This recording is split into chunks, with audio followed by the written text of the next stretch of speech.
Spring 1944, occupied France. Over Fortress Europe, standing silent sentry, was the highly developed German radar system.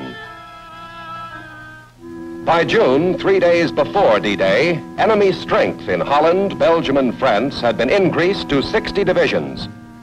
German headquarters expected an invasion, but wasn't sure where.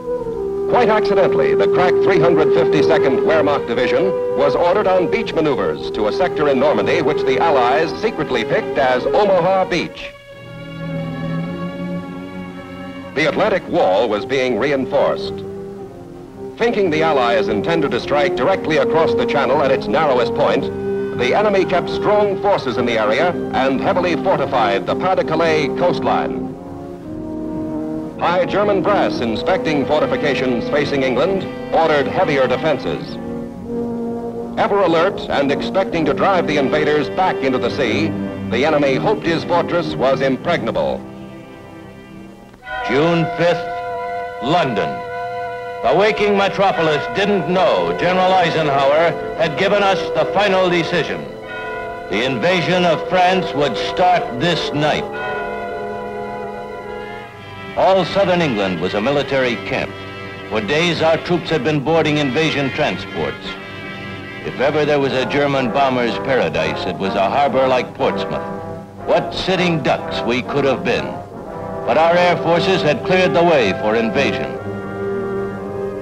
Late in the afternoon before D-Day, Eisenhower, Spaatz, and Brereton came to Newbury. At headquarters of the 101st Airborne, they visited with the paratroopers who were getting ready to embark on their hazardous mission. Many of them told their supreme commander that as soon as they dropped in France, everything would be taken care of. But the general and the private weren't kidding each other. As spearhead of the invasion, thousands of airborne troops were going to drop behind enemy lines. Before the first assault takeoff, in each man's ears rang Eisenhower's inspiring order of the day.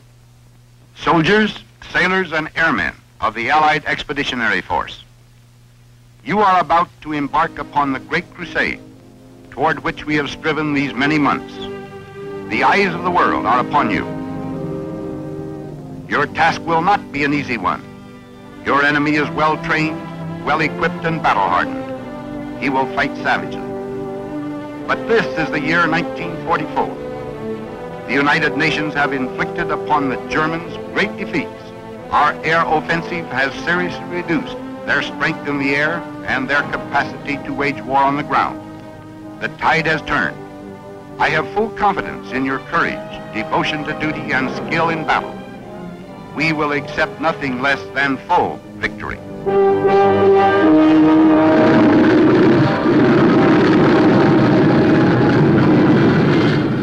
Good luck, and let us all beseech the blessing of Almighty God upon this great and noble undertaking.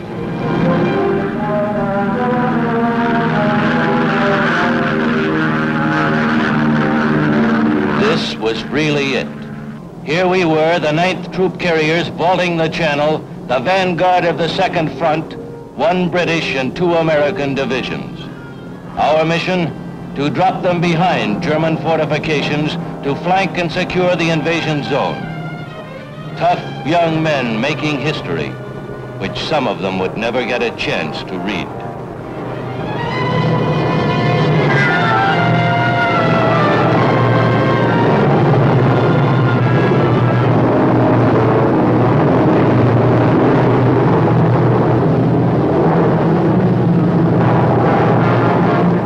Historic France, with memories of ancient invaders, was being invaded again. This time, airplanes had ferried hosts of Allied warriors to the Normandy battleground.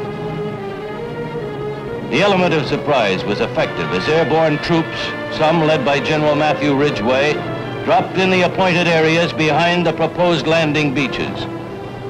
Now the battle to control the gateway to France. Men we had delivered from the skies were launching the liberation of Europe.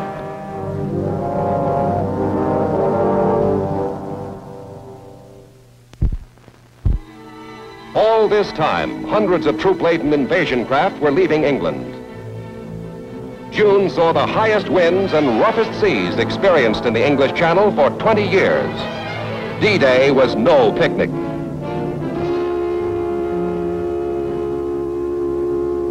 At busy airfields ranging from Devon to Lincolnshire, we marked our aircraft with D-Day stripes and loaded them with reinforcements. Everything from motorcycles to howitzers and armies of men. Last-minute hookups were ordered. Almost a year ago, we had run a similar glider operation to Sicily. Then, as now, under the watchful eye of men like General Hoyt Vandenberg, we prepared for the big show.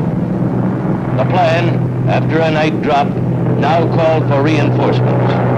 These slow-moving, unarmed gliders lumbered off and headed for Normandy to accomplish a miracle. We were engaged in more than airlifting troops and weapons. Air power, leading actor in the prelude to invasion, now played another important role in the unfolding drama that was D-Day. Airplanes commanded by Generals Kepner, Anderson, Quesada, and Wayland rolled off British fields to cover and directly support the Allied armies about to hit the beach. The pre-D-Day timetable also called for our planes to warn the French, planes to divert the enemy, planes to smash German radar and communications, planes to attack rail centers, bridges, and airfields. 8,000 planes dispatched to isolate the battle area from the rest of France and help the Allies grab a foothold on Western Europe.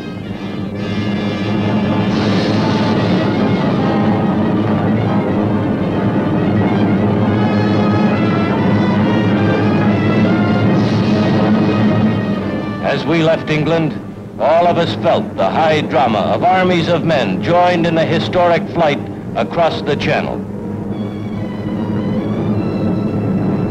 Bearing witness to the mighty spectacle were the Allied seaborne forces escorting the U.S. First Army and the British Second Army for the great assault.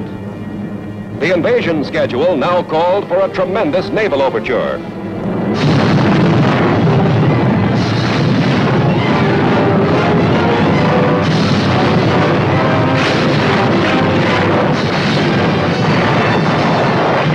Climaxing the attack, we went in to demolish critical bridges, key roads and rail arteries leading into the battle area, as well as German radar and fortifications along the coast.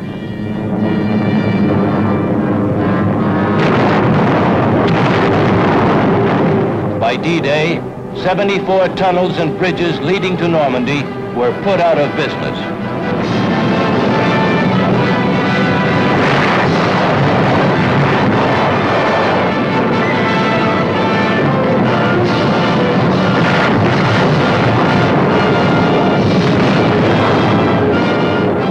No one would have given our reinforcements and wooden gliders better than an even chance of living through the next hour, much less the next day.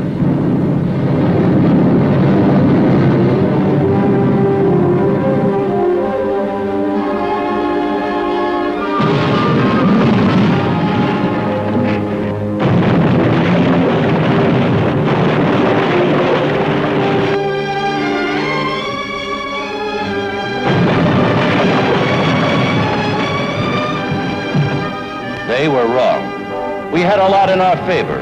We had mastery of the air. We achieved complete surprise. And we had guys with guts and faith in freedom on our side. Flying cover over the invasion armada, we watched our guys get ready to hit the beach. Even the Germans didn't interrupt the show. No U-boats, practically no Luftwaffe. Freedom was on the march. Not realizing the extent of the force opposing them, the Germans tried to stop the invasion.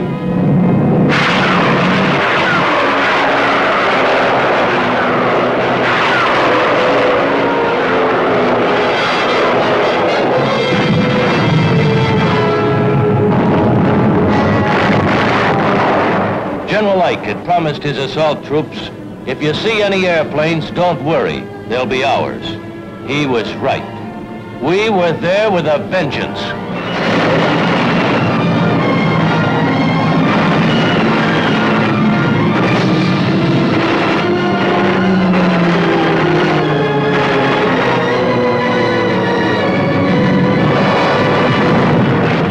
flew in at right angles to the British assault points in the American beaches we called Omaha and Utah. Paving the way, we bombed continuously until minutes before the landing. Then, racing toward the beach, the assault force opened up.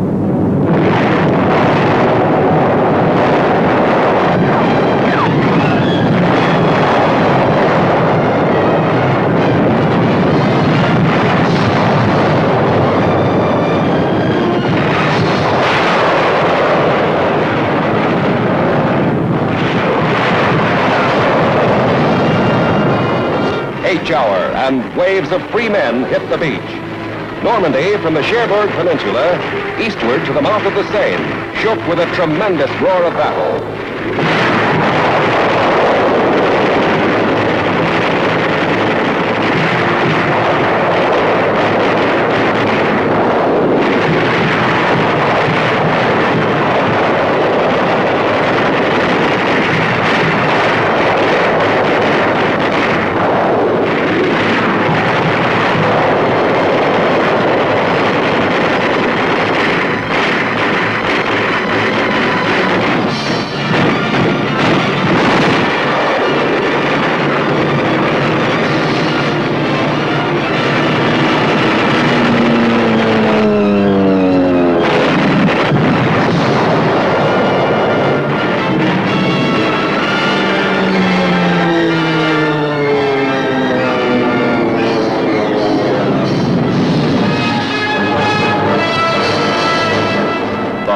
Crust of the German west wall was broken. The landing stuck. Unceasingly, the Allies poured men and materiel into the flame-swept rim of France. Try as he would, the enemy could not push the Allies into the sea. Our planes hunted the German Air Force. Where were they? The crippled Luftwaffe had been pulled back to defend their fatherland. Protected by Allied air power, the road to final victory was open. That moment in history, called D-Day, will never die. It spelled life to those who were enslaved, a time of greatness to those who battled, a lesson to would-be aggressors. D-Day, climax of many forces, was spearheaded by the United States Air Force.